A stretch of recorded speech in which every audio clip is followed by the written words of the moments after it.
Good morning, IFAM. It feels very weird saying that when it's actually 6 p.m. We have had such a busy day today, and I know we've had a few days off recently. We've had a couple of problems with internet. We took a day off as well a few days ago, and so I didn't want to not put anything up again today. But it's been impossible to vlog a daily vlog today because we've just been non-stop since we woke up, basically. So did I go to bed? No, Chris didn't go to bed.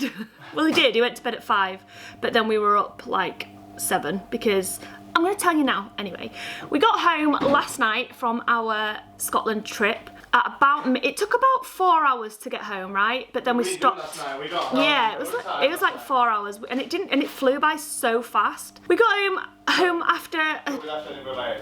Yeah, we did leave Edinburgh late. We'd planned on leaving at like 4, and we left at 7:30.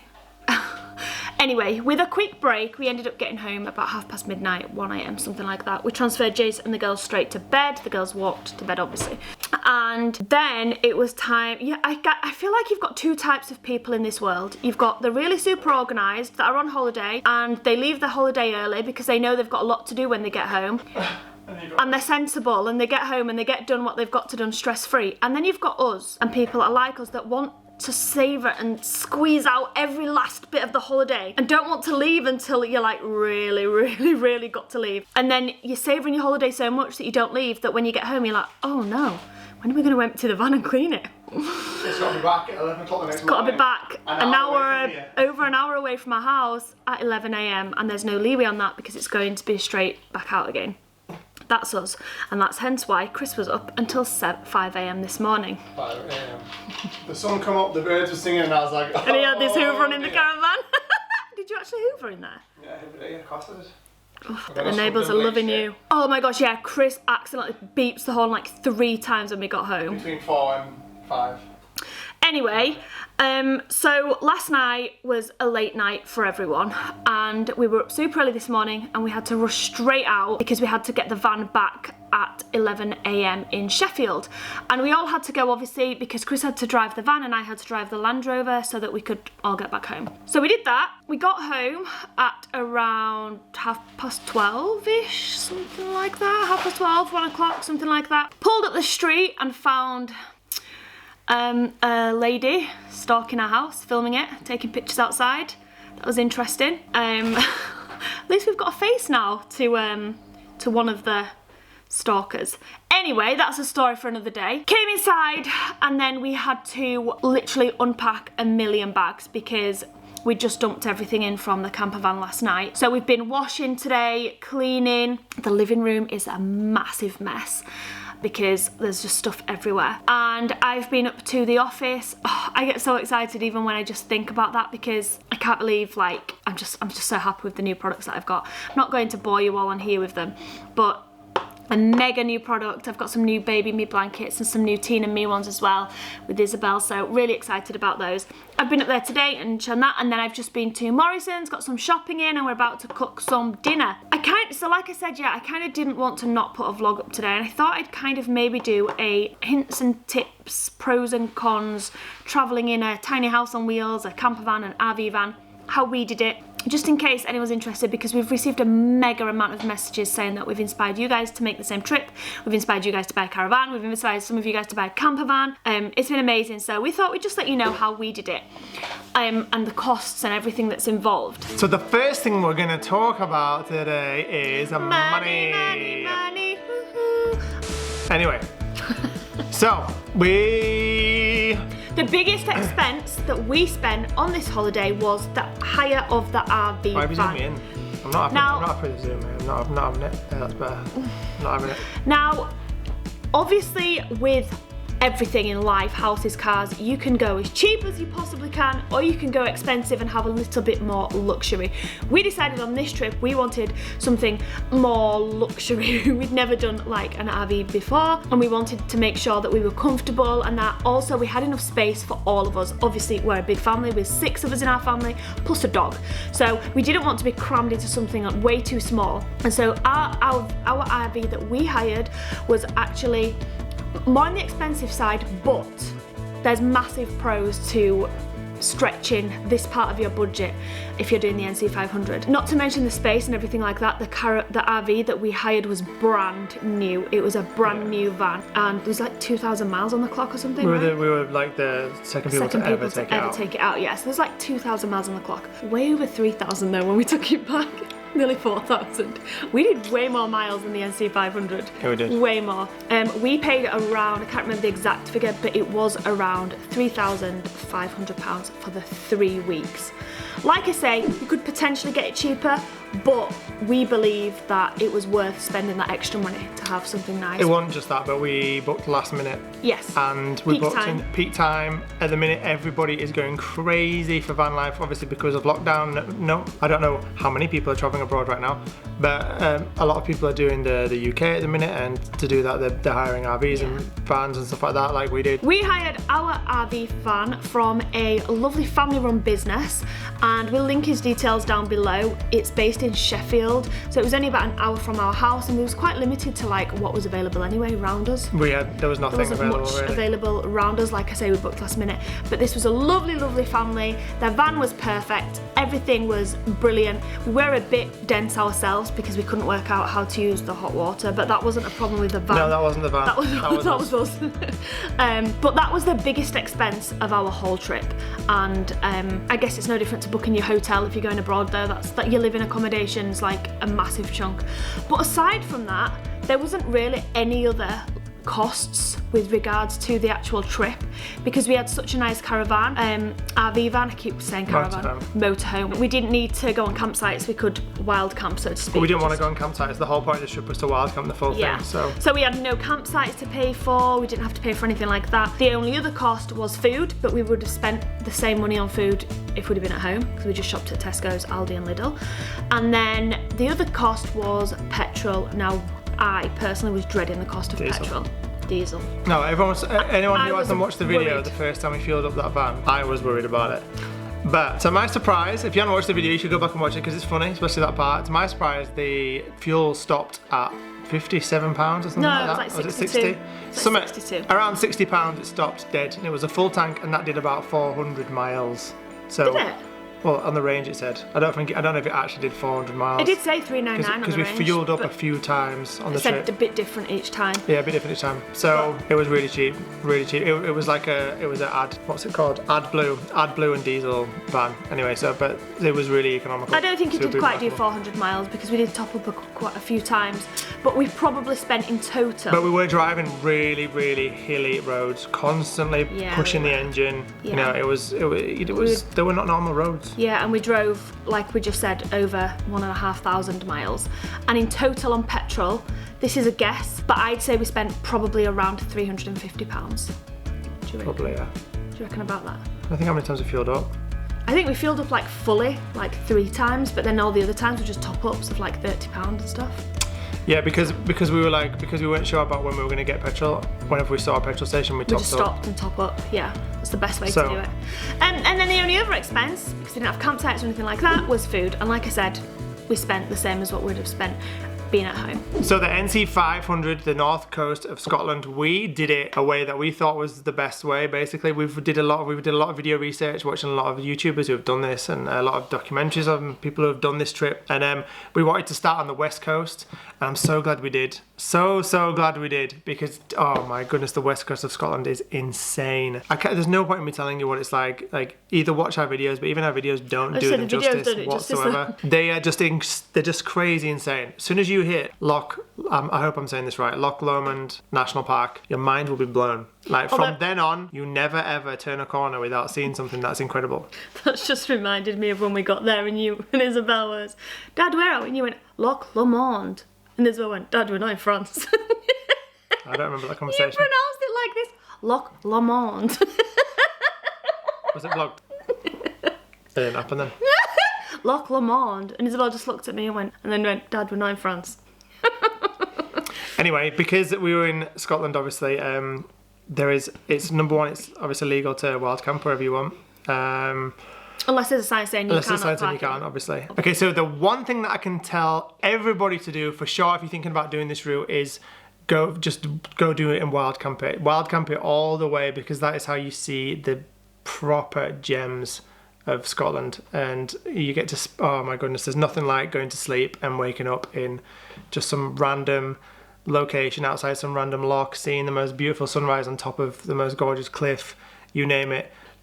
Those were like the real magical times for me, and it's times that are like harder to film, like things like that. You have to experience them, but there's nothing like just camping wherever you. There's nothing like stop. Just driving whenever you want and not having anywhere to be. Yeah, and knowing that you've got that freedom of just being able to stop if you want to stop. Yeah.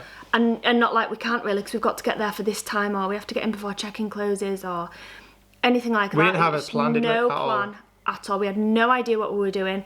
We'd done research on where we wanted, on like highlights we wanted to visit, but that's it. And we just drove. We just put a town in a sat nav and we just drove. And I just think that was such a good way to do it. There were so many times when we just came on a corner and saw something insane, and we stopped for 2 seconds to like get a drone clip, and we were like, should we just stay here tonight? And we were like, yeah, let's do it. And that's how it was. Remember that night we had on top of that, like right, I can't remember where it was now, right on top of that hill, and it was overlooking that island and then the loch either side of it, and it was just stunning.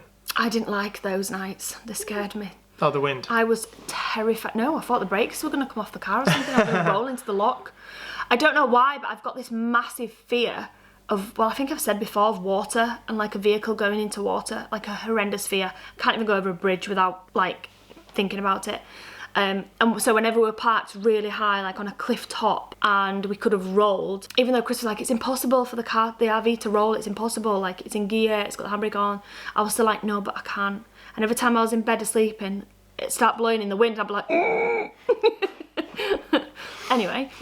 Yeah, so just go for it. Like, there's nothing like the feeling of just camping outside and wherever you want to stop, just stopping and doing it. It's so good. It's so good. Like, I'm 100% sold on van life forever. I can't wait to. Me and Sarah have already decided that we're going to get a van of our own and we're going to renovate it. We've got plans at the minute for the next few months, but then after that, then we are 100% van lifers forever, without doubt, because it was just amazing.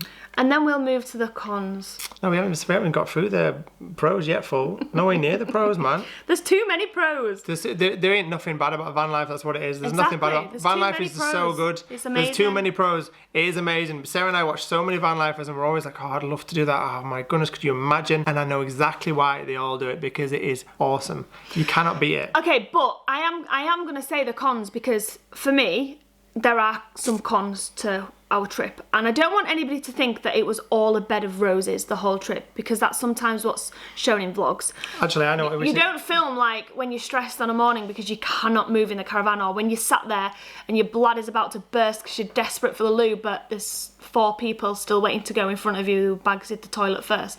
There are like a few things that are like, I think we should mention as cons. There was a thing we should bring up first, though. Obviously, when we went to Scotland, it was absolutely fine for us to go to Scotland, and we were allowed to do that. You know, or we've come talking about with coronavirus and things like that. You know, we were perfectly able and allowed to go and do what we did. Yeah, we didn't break no rules. No, we didn't, despite what some fools might say. But we definitely didn't do anything that was wrong or illegal or anything like that.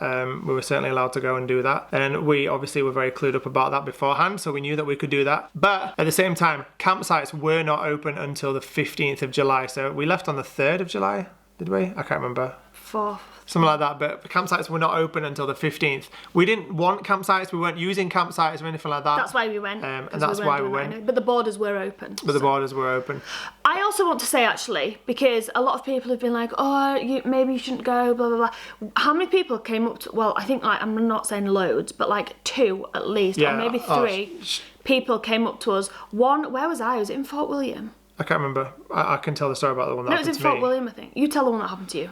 It was in Fort William as well. I think it was in Fort William. But Sarah was in Lidl, and she was shopping, and I was sat on the door of the RV. I'd been cleaning it out with Isabel, and I was sat just putting my shoes back on outside, because I didn't wear, like, none of us wore shoes inside the RV, just as like, out of respect. It was fine to do so, but just out of respect, like ours. Indoors. We wouldn't do it in our own house. No, I wouldn't do it in my own caravan. So shoes off when we come in the RV.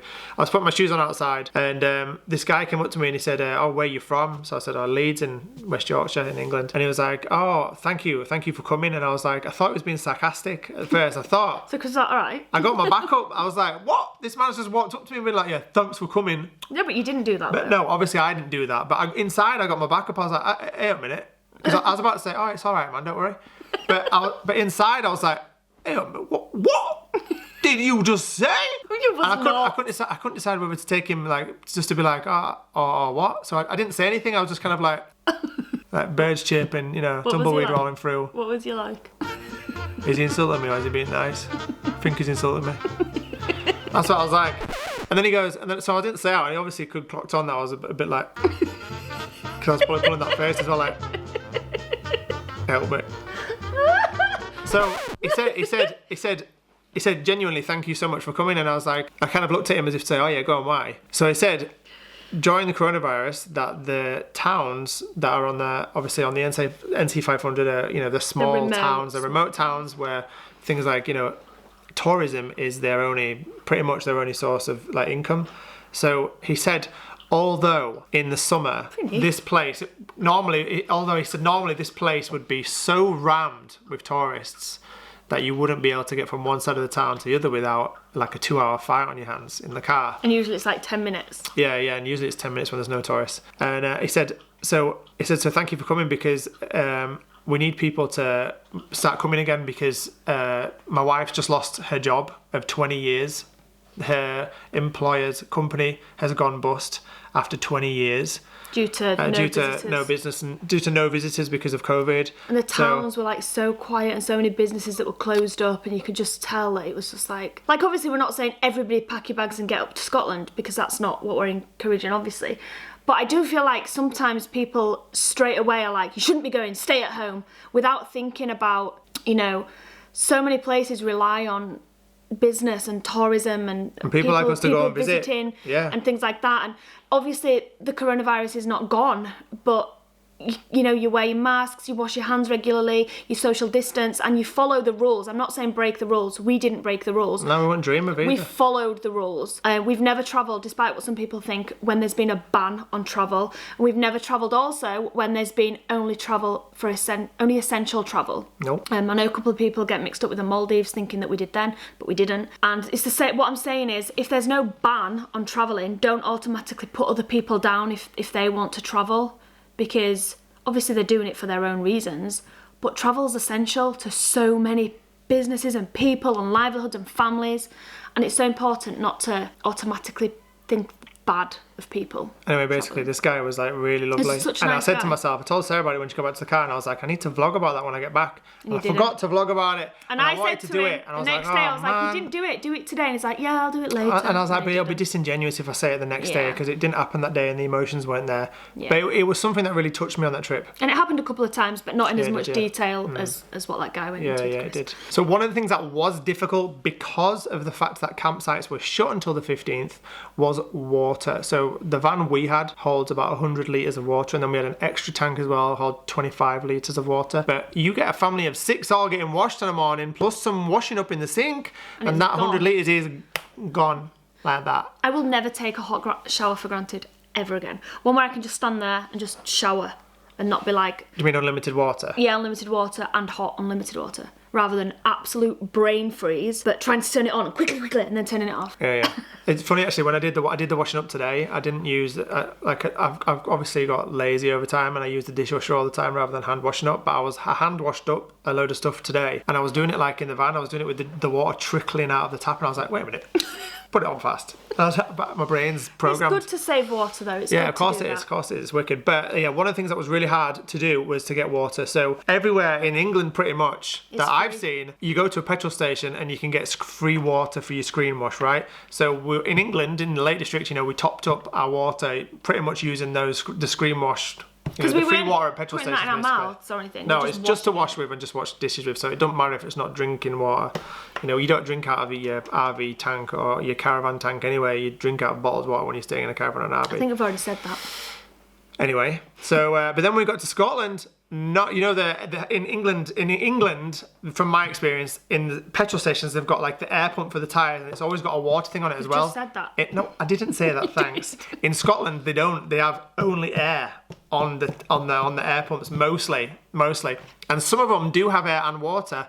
But it's like £2. £2 for 60 £2 for 60 seconds of water, or £2 for 5 litres of water. Basically, it would equate to about 40 or £40, whatever, to fill up the water It was tank. cheaper to go to Tesco. So it's cheaper to go to Tesco basically and buy the big 5 litre bottles of water and just, you know, put them in a tank or whatever, Can you keep your hands to yourself? That was something we did. The other thing, and then obviously then we found out that actually you can go to a campsite and you can pay like £5 and you service your vehicle. Some give it for free. Some give it free. We yes. always used to give them a few pounds. Some of them. There was a number of people that gave it for free. The last one we went to, the dude gave it me for free. It was a lovely old man. Oh, you filmed that one? And I filmed that one, yeah, and he gave it for free, and I gave him some money for it anyway, because I always give money for it anyway, because I feel bad just rocking up and using someone's services. But the people are so nice out there. They just literally like, yeah, of course you can use my water. You can service your vehicle or whatever do you want. And I will say that the ones that did charge as well, we never paid more than £10 for like the full tank and the reserve tank. Yeah, it's nothing basically. It's basically nothing. It's super easy. There's campsites everywhere on the route, and it was really easy to get water and do that. The only other thing that's negative or that's a con that I can think of for the van life, it's not really a negative or a con. It's just more kind of, I think the girls are running down the steps.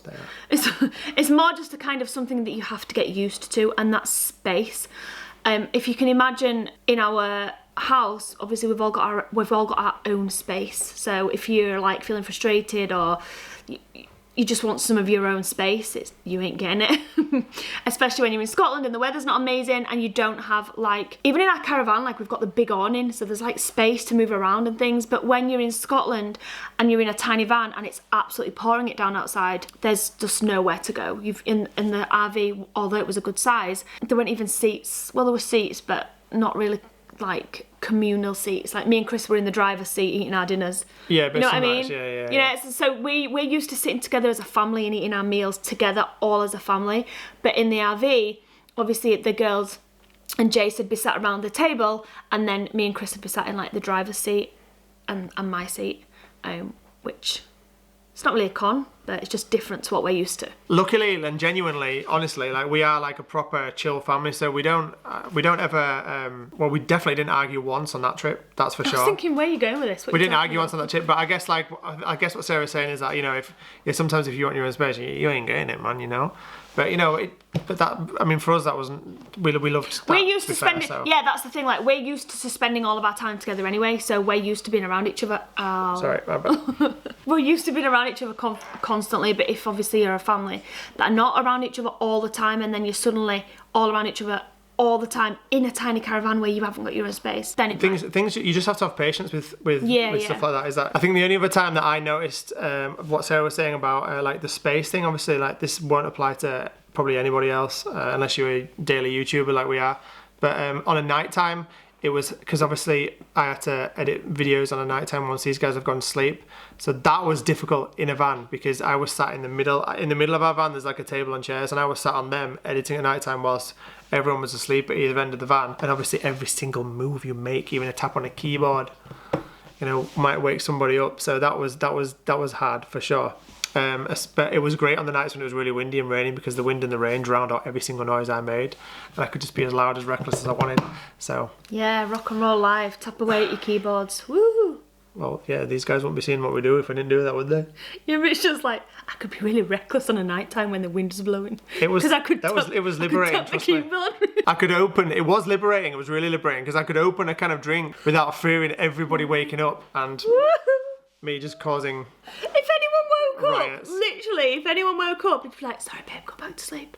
And then they would. Well, yeah, but you know, you still feel bad waking people up, don't you? Rock and roller when it was windy, right?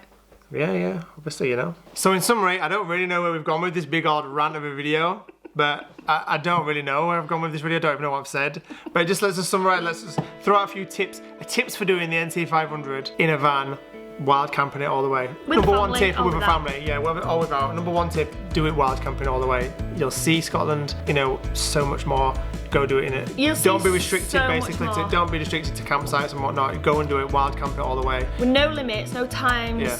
Don't have like time. Obviously, if you've got a strict schedule with work and things like that, then you have to have a loose time frame. But don't limit yourself to we have to be at that campsite on this date and by this time and things like that, because it's just so much more free doing it without that. But not only that, but don't be afraid of wild camping either. Like there's nothing scary about it whatsoever. I couldn't sleep the first 4 nights. I know it's like kind of like sleeping somewhere like I don't know, you worry about whether you should be there or whether you shouldn't be there. Genuinely, every single car I heard, I was like, that's going to be a police car. Yeah, but They're going to be knocking on the caravan telling us to... But the thing is though, that like, especially in Scotland, everywhere you go, every road you go, there are places like that are clearly marked for parking, you know, they're huge, they're big parking. They're not just like a little lay-by like you see in other places. They're big places you can stop, and they're clearly meant for you to stop. If you want to stay over, you can stay over. Although it's what my dad's doing right now, and he literally rang me yesterday after we'd left him about an hour and a half, like, Sarah, what am I doing?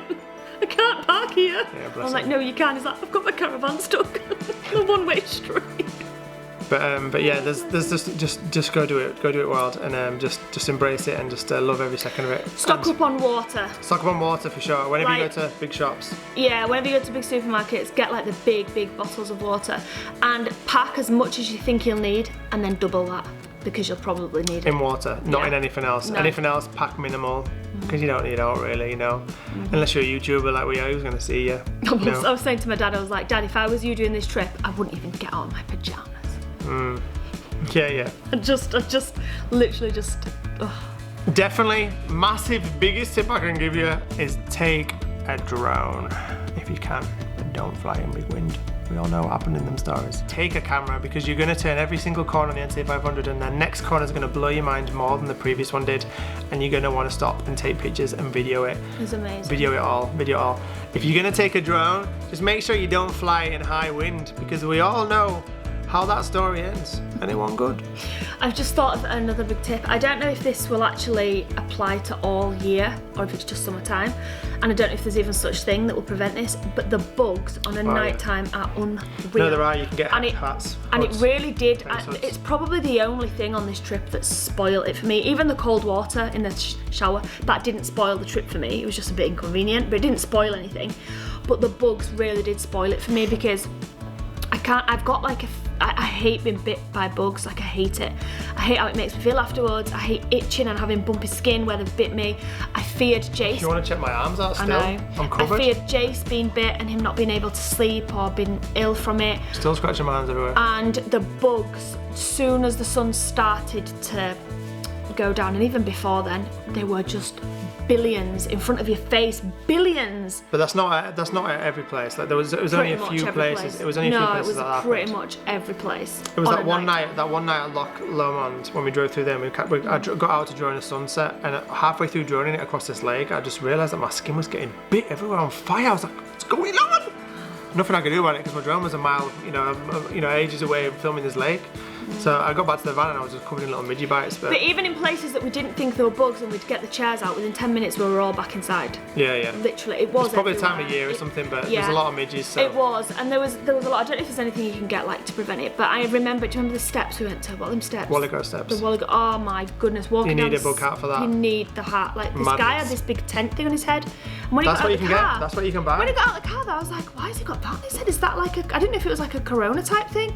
And then he was loving life walking down them steps, and everyone else behind him was like, The Walligo steps, they're amazing. You go see them for definite, without doubt, but you take something to get rid of the bugs, because there's bare midges there, and they did spoil it. And they're minute. They're like, my dad was like, what's with all these bugs? They're teeny. They're like molluscles. If you breathed heavy going up down them steps, you would choke on 50 of them things, man. There's so many of them, it's not even funny. They're fine when you got onto the beach, they were gone, but on the steps area when you're walking down, they were like I had literally black smudges all over me from hitting my own face. Isabel had a vest on that day. I don't know why, because it was pouring down with rain, but when we got back to the car, she had about 1 billion wet black dots all over her arms and her back. She was covered in them, and she got bit really bad. Not really bad, but she got bit quite bad. Anyway, enough about midges, mate. Yeah. Basically, just go and do it, because Scotland is amazing. And I've been saying to everyone, the Maldives trip for me was my favourite trip I've ever done, because it was a bucket list trip, and I was so grateful that I got to do the Maldives, and I didn't think anywhere in the whole wide world would ever top the Maldives, and Scotland came very, very, very close, if not in line with our Maldives trip. And the reason that Scotland came just as good as our Maldives trip was because with the Maldives I had expectations, big expectations, because I'd done research and I knew it was amazing, and I knew it'd be amazing, and I expected it to be amazing. And with Scotland, I didn't really have massive expectations. We'd been to Edinburgh and fallen in love with Edinburgh, and everyone had said the North Coast 500 is amazing, and so we thought, oh yeah, probably be amazing like Edinburgh. But honestly, nothing can prepare you for the sights that we saw. As I said before, nothing can prepare you for the sights you'll see, and we were completely and utterly taken aback, blown away by everything. And I think as well that we videoed it pretty good, and if you haven't watched the videos, you should go and watch them because they're pretty good. But the camera does not do what we saw any justice at all.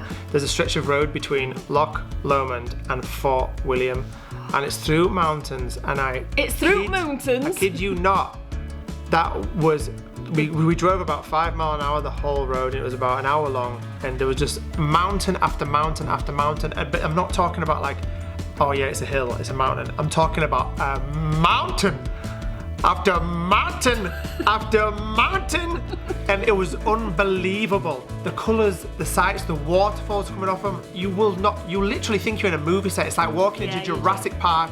It's crazy. The only thing that was missing was a T-Rex running in front of the road and yamping us up. That was the only thing that was missing. It was unbelievable how beautiful the west coast of Scotland is. It's ridiculous. It's like you step into a storybook. Yes, it is. It's crazy, and that is the truth. That is the truth. It is like you step into a storybook, and you only can know what I'm talking about if you go and see it yourself. Yeah, no video is going to do it justice. It's like a sponsored video. It's like we're sponsored by the North Coast 500. We're not. None of this trip was sponsored, but it just sounds like we are the way we talk. Anyway, guys, thank you so much for watching, and we'll see you tomorrow with another video. Animal. Thank you so much for watching, Animal. See you tomorrow. If anyone wants to know anything about the NC500, drop us a comment below, or just get in touch with us somehow, and we'll answer you as best we can. And if you want any more tips or anything like that, or to know anything that we did, any places we stopped at, etc., then I can put together a list. We'll be doing a normal daily vlog again tomorrow, so all back to normal, and we'll see you then. Good night, guys. See you tomorrow. Made it awkward again. Weird.